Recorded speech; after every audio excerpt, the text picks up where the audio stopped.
do you start your day? Are you focused, energized, and tuned in to your higher self?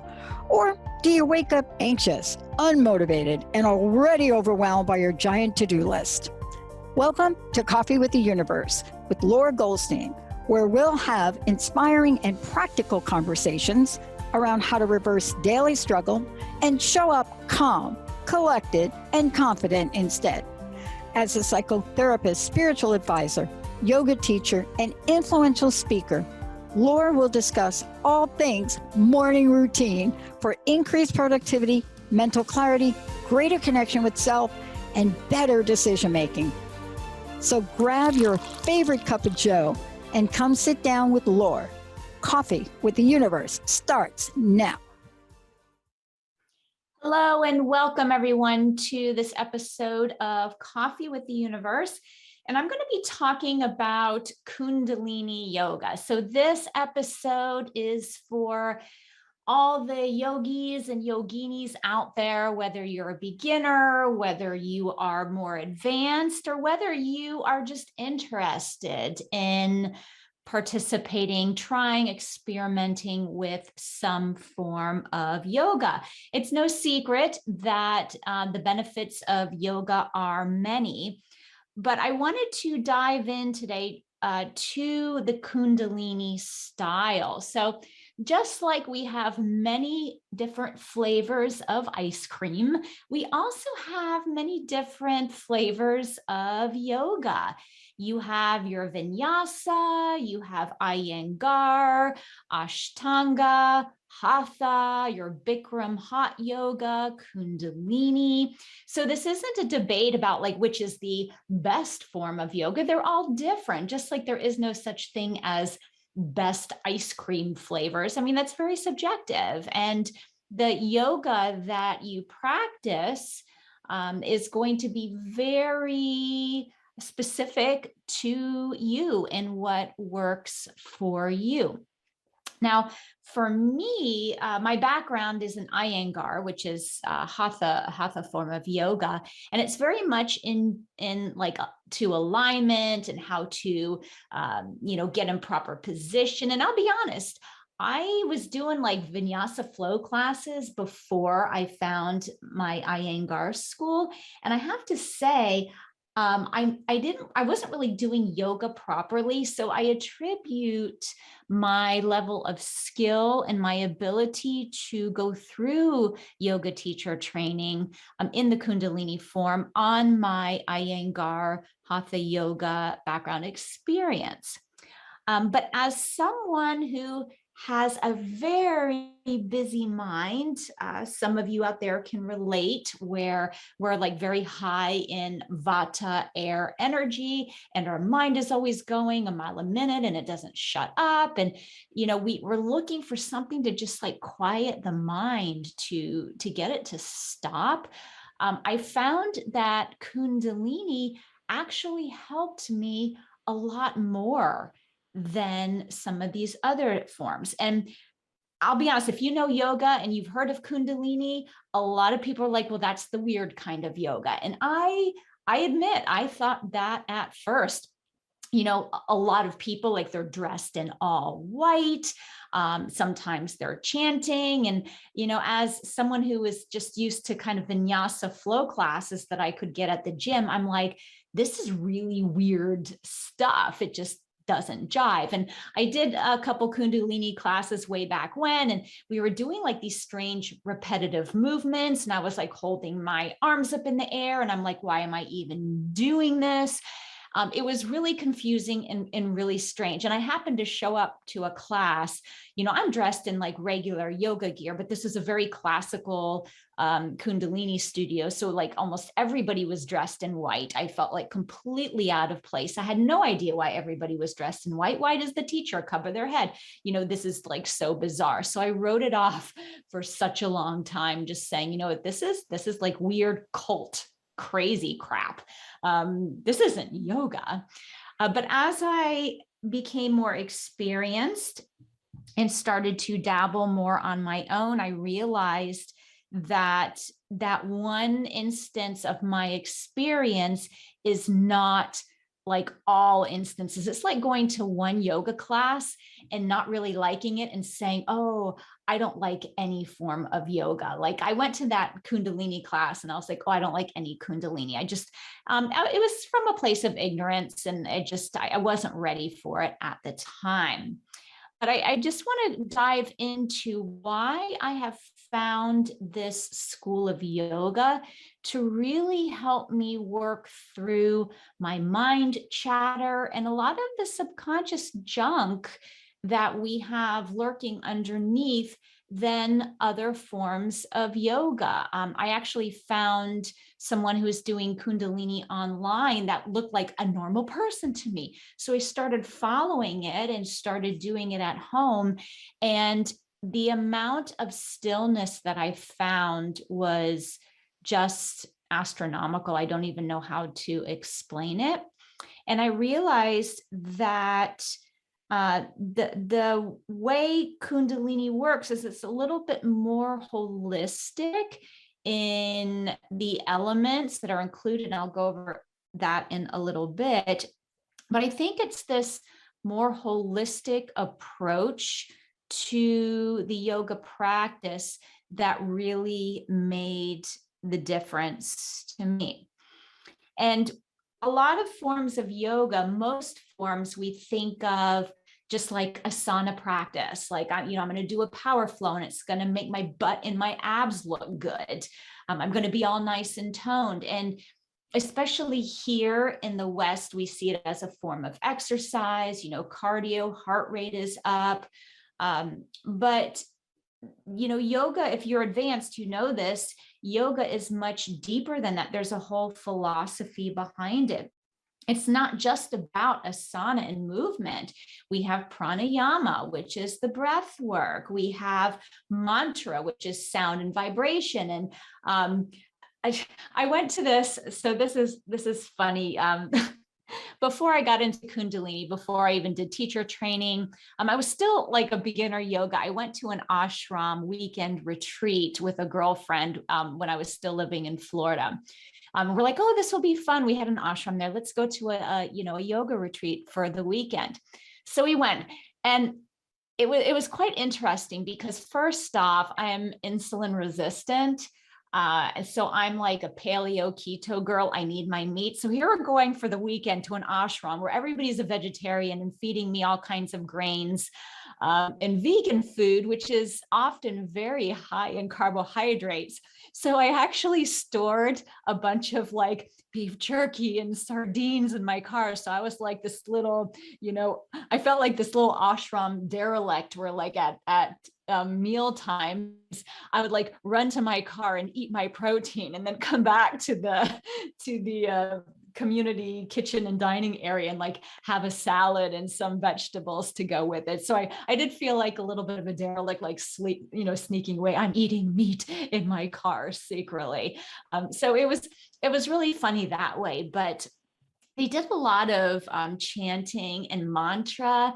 And I remember thinking, I guess I expected, a yoga retreat. This was my beginner yoga mind. I'm going to go and we're just going to have all different kinds of yoga classes and maybe like a meditation. But at the ashram, they did a much more holistic style, like what I found with Kundalini. So yeah, we did some asana, we did some meditation, but there was a lot of presentations about like yoga philosophy and the 8 limbs of yoga. And they did a lot of mantra and chanting. And I'm sitting like in Sanskrit or Gurmukhi, and I'm like, what are they even saying? I don't get this. This is so weird. And so myself and my girlfriend found ourselves kind of like sneaking away from some of the sessions because we just thought it was weird. Again, we were beginners and nobody really prepped us or educated us as to what was going on. And so we were a little uncomfortable. It was out of our element. I can look back on that and laugh, especially like running out to my car to eat sardines. There's a site for you.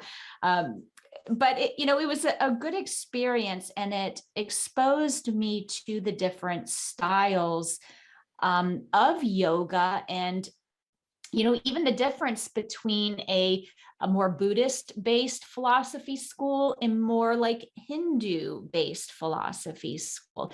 There is a difference. In Buddhism, it's more like Zen, quieting the mind. There isn't much, like there's no deity discussion, whereas in the Hindu religion, yes, they talk about deities and use stories around the different gods and goddesses to prove a particular point. So even something like that in the ashram that I went to had all these different, it was very Hindu based, had all these different deities. And, you have the one with like many different arms, and you've got, the elephant, like part human, part elephant. So again, for someone who is born and raised like on Catholicism, like that was just strange. They have all of these different gods and goddesses, and I don't know what they mean. And even though now I consider myself a pretty intermediate yogini,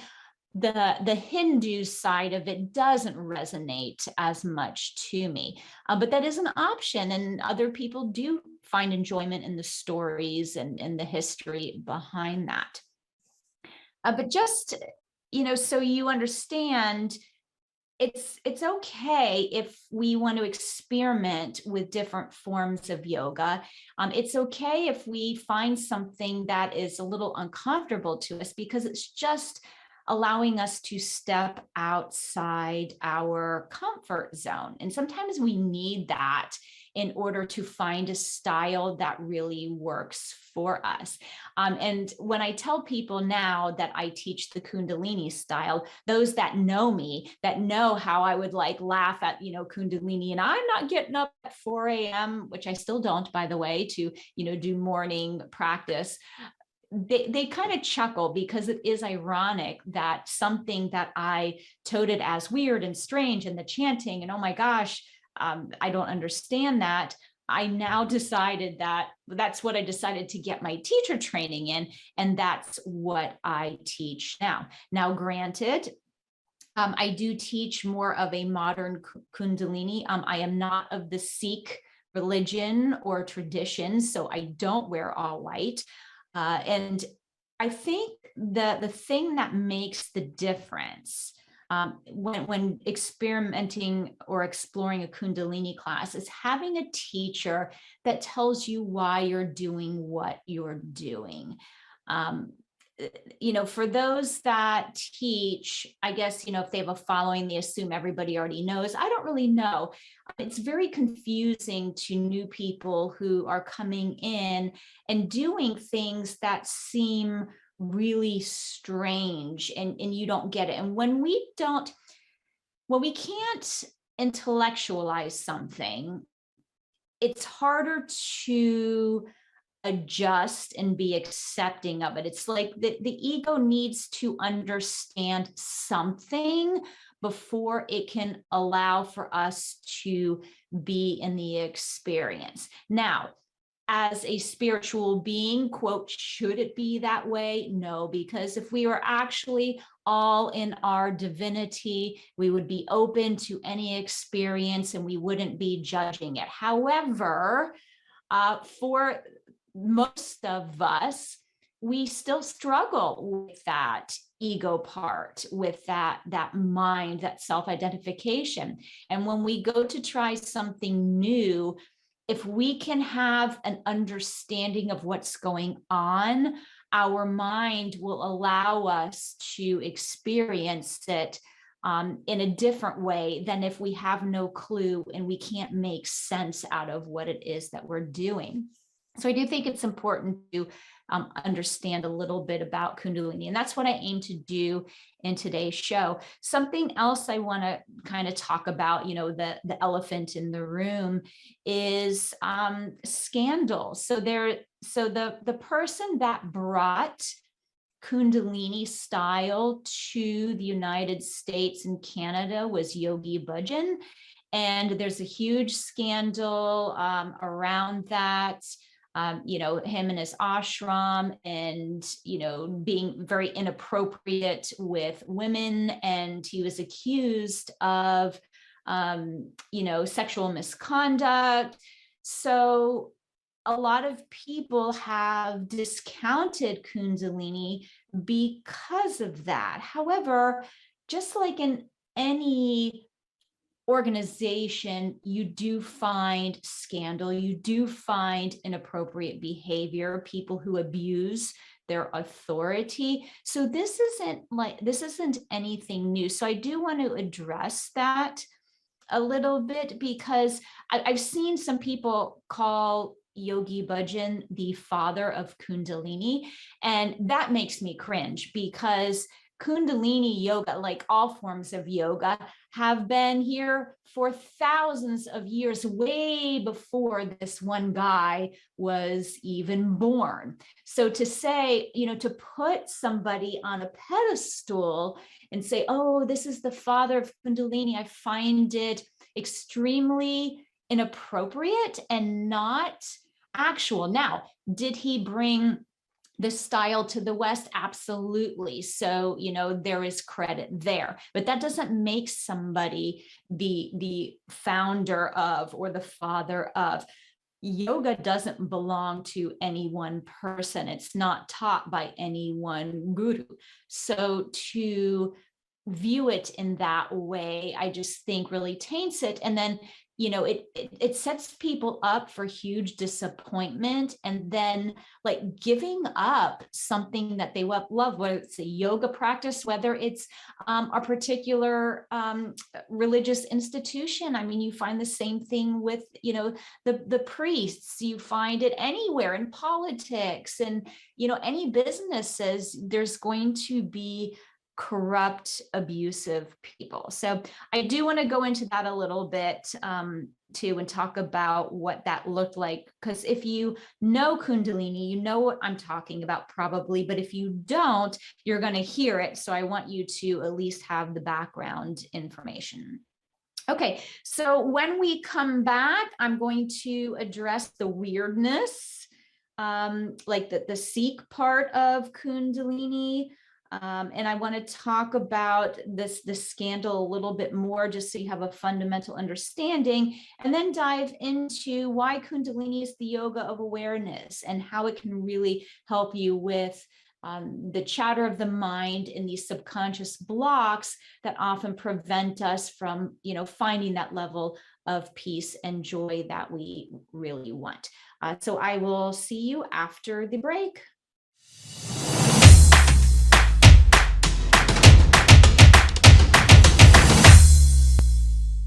Hello and welcome back to Coffee with the Universe. Today we're talking about the Kundalini style of yoga and my experience with it, as well as why I found it to really help those of us that have an incredibly busy, overactive, self-critical mind, as well as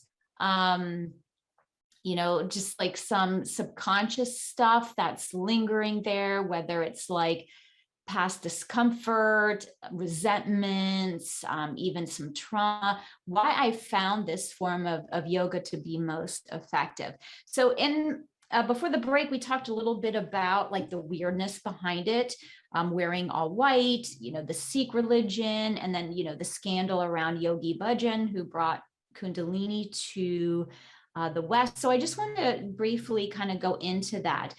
So you do see, like, if you Google Kundalini yoga and you watch YouTube videos, most of them you will see wearing like all white. Their heads are covered. Men usually have turbans on. And this is because in India, a huge population that practice Kundalini were those of the Sikh faith. And yeah, Sikhism is in essence a religion. And so there is some of that incorporated into Kundalini, but Kundalini is not religious in itself. Like, it's not teaching a particular deity.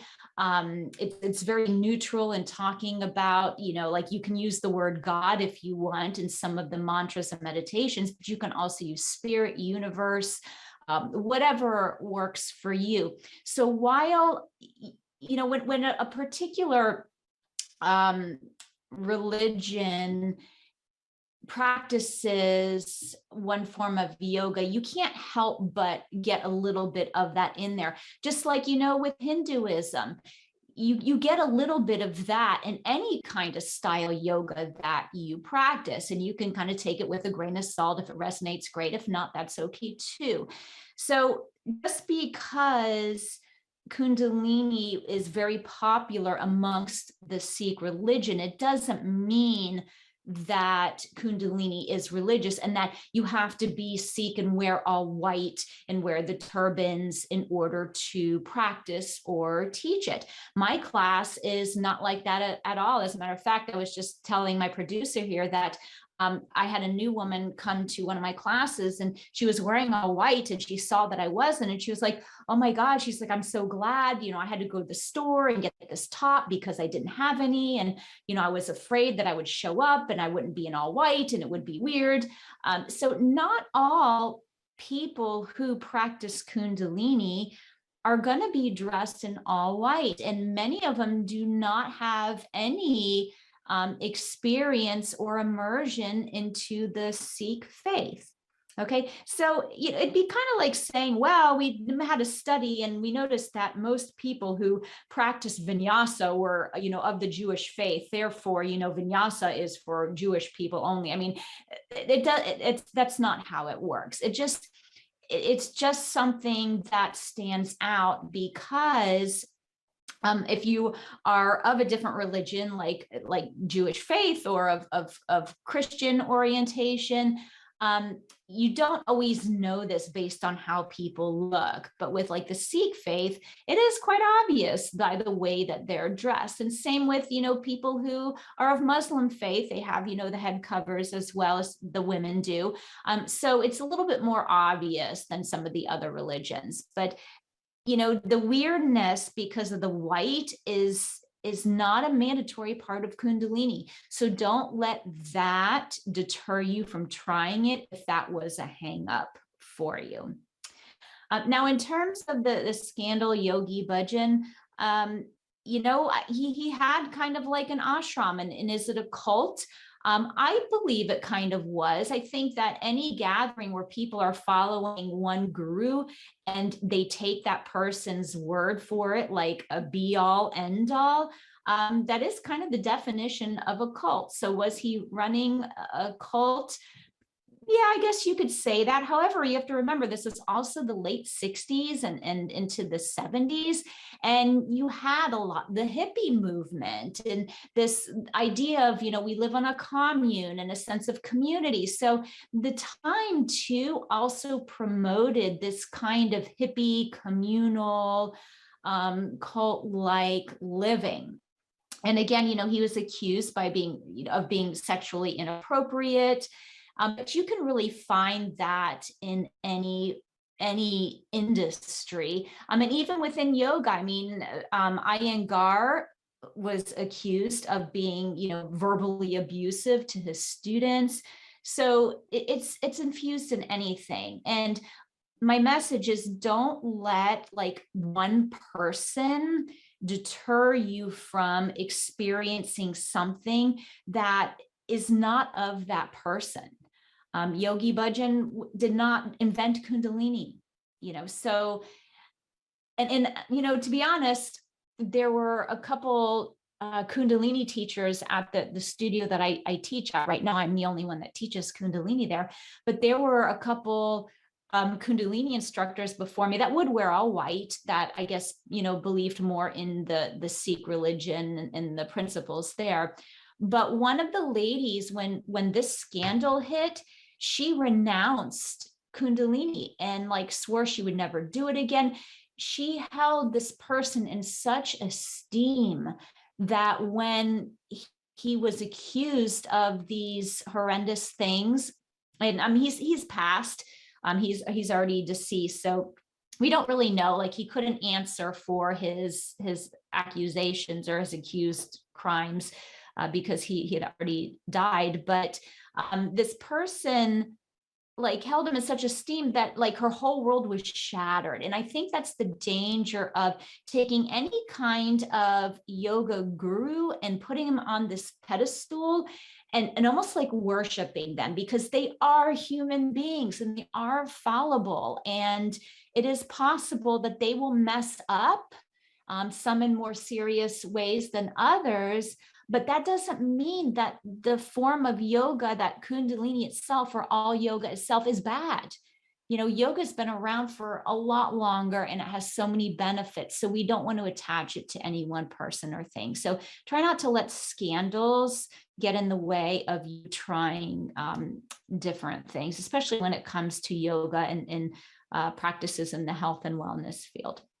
All right, so Kundalini is the yoga of awareness. And the reason why it's called this is because it actually focuses more on the subtle energetic body and what you are noticing about your body and your mind as you go through the practices than on the asana, the forms itself. So what do I mean by that? All right, if you go to a yoga flow class in a gym or like a power flow in a studio, you are basically moving through one pose to another pose to another pose. It's a flow. Sun salutations, you know, downward dog, into plank, into different positions. A lot of yoga is focused on posture. And that's not bad, because asana practice was actually created not for physical exercise to make your abs and butt look good. It was actually to prepare people for meditation, because when we move our body and when we breathe in a sequenced way, it actually does quiet our mind. It helps to decompress our nervous system, and it sets us up to be more meditative. So asana is very important. However, in the Kundalini school of yoga, movement is only like a third or a fourth of the actual class. And a lot of the Kundalini movements are different than traditional downward dog, lunge poses, camel pose. There is some Hatha infused in Kundalini, but a lot of the motions are different. You don't find that in a traditional Vinyassa flow class. And that is because Kundalini is more about moving the energy up from the base of our spine, our root chakra, pushing that energy up to our crown chakra, seventh chakra. It is more focused on moving the energy in the body through repetitive movements versus just going through a set sequence of postures. Right? So the movement is different. And then also in Kundalini, it's a nice infusion of that movement with pranayama, which is that breath work, with mantra, and with meditation. So this is why I say it's almost like a holistic yoga practice, because it's incorporating all of those limbs of yoga. It's incorporating all of the elements of yoga into one practice. And when we pair movement with breath work, with mantra, which is sound vibration, with meditation, and we take time to notice the impact that it's having on the body, we start to pay attention to what this yoga experience is actually bringing to the table. When I first started doing yoga, I was going to the gym. I wasn't going to a regular studio. I was going to the flow class, and I thought, that the ending part, the Shavasana, where you lie on your back and just kind of go within, I thought it was like the biggest epic waste of time. I would lie there and be like, oh gosh, what am I going to do next? And don't forget to get this and that at the store. Because I did not understand that to make a connection as to the impact yoga is having, it's not about how you feel doing the postures. It's about how do you feel after? What do you notice? And Kundalini forces you to pay attention to that and really be aware, like what comes up for you. So for example, after we do a series of movements, I will tell my students to just notice. I take time in between every sequence that we do to say, focus on what's going on in your body. Where do you feel it? Where do you feel this energy moving? Do you feel tingling in your shoulders? Do you feel clarity in your head? Where is this impacting you and what is it doing? Because if we can make the connection between what we've just done and where we're feeling it in the body and what it's doing, then when we need to have that same sense, like, what, I'm having a really bad anxiety day and I need to calm my mind. What?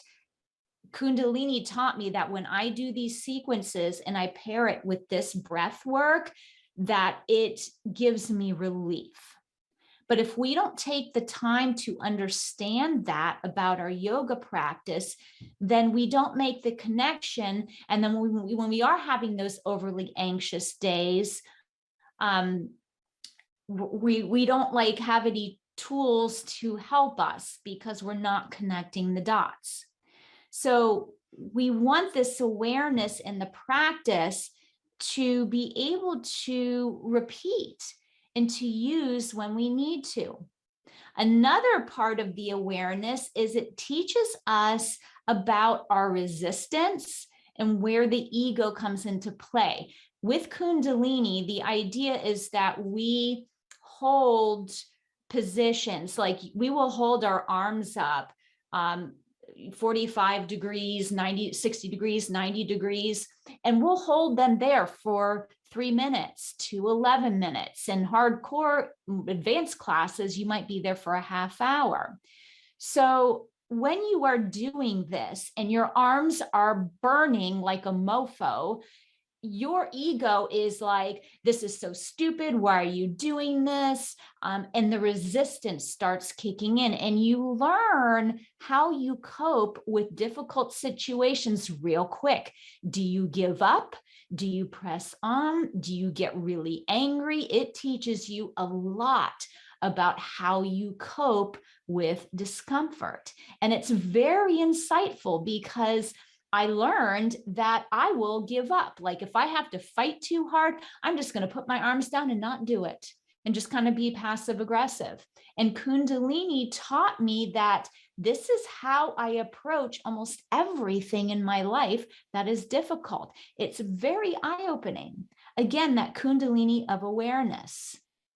And so when we can understand how we cope, when we're doing breath work and we're doing a particular form and it's bringing up like some of these things that were from our past that we didn't think were connected, we're now becoming aware. All right. So this is why I found that the Kundalini style really helps you understand who you are, but also clear out some of those patterns, because unless we're aware, we can't do anything about it. All right, we're going to take a short break. And when we come back, I want to dive more into the movements like pranayama, what that looks like, mantra, chanting. And yes, it may seem weird and might be uncomfortable, but I want to talk about why this works and works really well. And then the meditation feature. So I will see you in a few.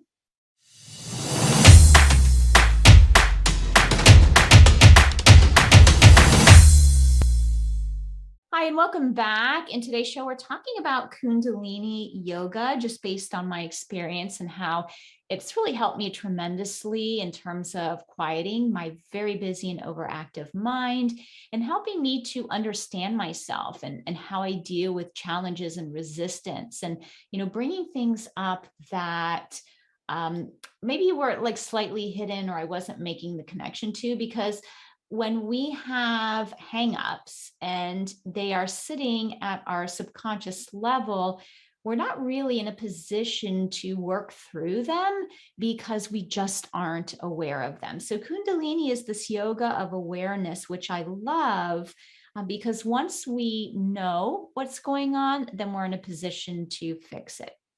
So I talked a little bit about like how movement is different in Kundalini. It's not necessarily going through like a yoga flow, like a sun salutation.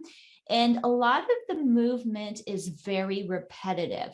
We will do, for example, some twisting actions for maybe 1 to 3 minutes, or like a windmill type of action where we're standing up and, touching our left hand to our right toe and coming back up and going down the other side. And we will do this for 1 to 3 minutes. And why? Well, first off, your body is very dense and it takes the body systems and the muscular systems a little while to figure out, hey, what are we doing here? What are we loosening up? What are we stretching? What are we activating? What gland or organ are we stimulating? And by just like touching our toes once and then coming back up, our body hasn't really processed what we're supposed to be doing down there touching our toes. So part of this awareness is helping the body become aware of what we want it to do. And it does take some time in order to do that. So we will do these repetitive motions that if it's not explained to you and you just show up to a class and like for 3 minutes, you're, making this twisting motion and you feel like a helicopter with your arms and you're like, well, why am I doing this? Why are we here so long? If you get the method behind the madness, it makes sense and you can stop worrying about it from an ego perspective and start paying attention to what your body is doing. All right. So that is the significant difference around that movement piece, is that repetitive motion. The second is breath work and pranayama. We use a lot of breath of fire, which is the abdominal breathing, pushing the breath out of the diaphragm and letting the air flow back in more of a passive way. We do a lot of breath of fire, but we do alternate nostril breathing. We also do a cannon breath, which is like through an O-shaped mouth, and it's like a really fast in and out through the mouth. And sometimes these different pranayamas make you feel a little bit lightheaded. And the goal is definitely to do more of the breath work from the diaphragm. But if you look into the efficacy of breath work, it's actually become a very popular standalone therapeutic practice. And the pranayama can help us move stuck emotions, stuck energy out of our body. It can help people bring up like traumas that need to be released. And so there's actually like Breathworks or something like that. I can't remember the name, but there's several different schools that you can actually go to and get certified in just these pranayama breathwork techniques that actually have healing properties and help people work through their crap.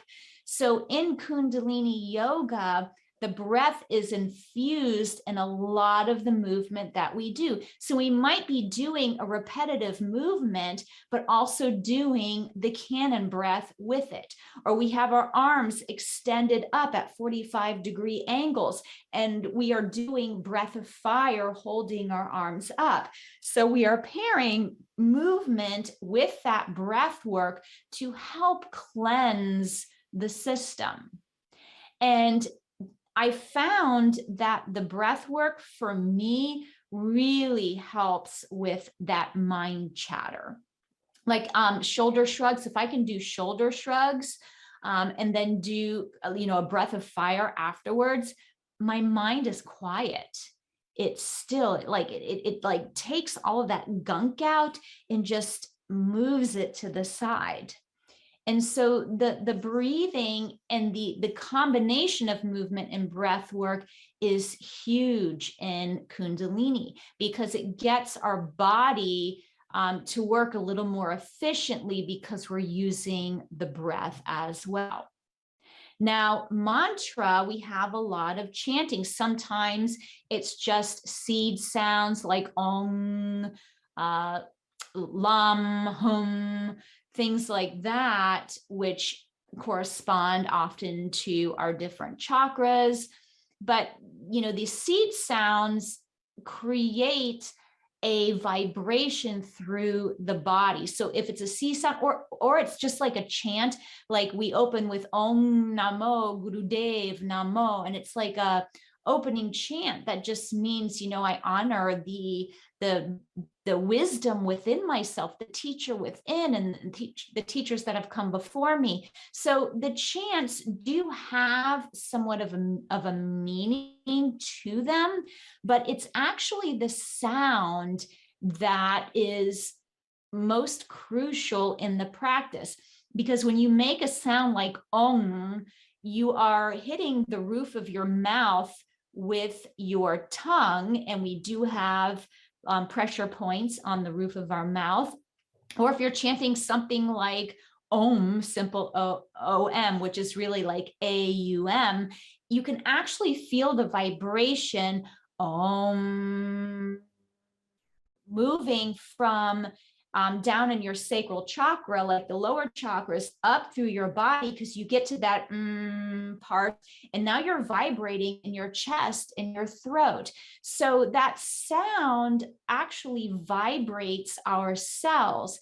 And when our cells vibrate, it's a healing process. If you think about the impact of sound on like a glass of water, like you fill a glass of water and you move your finger around the rim of the glass, the water starts to vibrate, and our body is made up of water. And these vibrations can have a very therapeutic effect on us at a cellular level.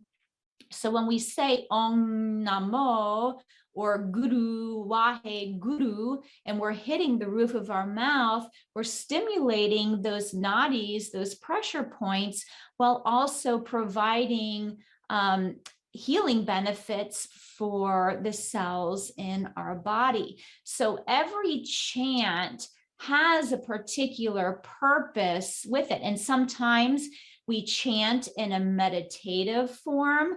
Sometimes it's just, chanting alone to signify the opening and closing of class.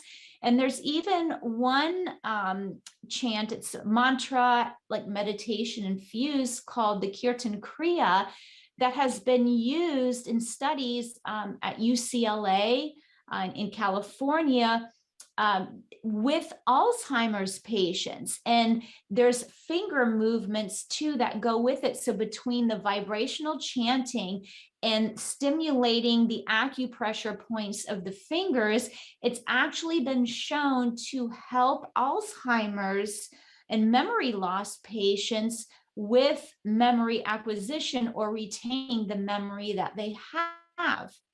So there is science behind the chanting, the breath work, the mudras, which are the finger positions, and the acupressure points that we are stimulating. There's a science behind it that has therapeutic a therapeutic impact on the physical body. So when you go to a class and people are chanting and you're like, well, this is kind of weird. If you understand that there is a science here and it's more about the sounds than the meaning, then it makes it a lot easier to try it out, to be okay with trying out.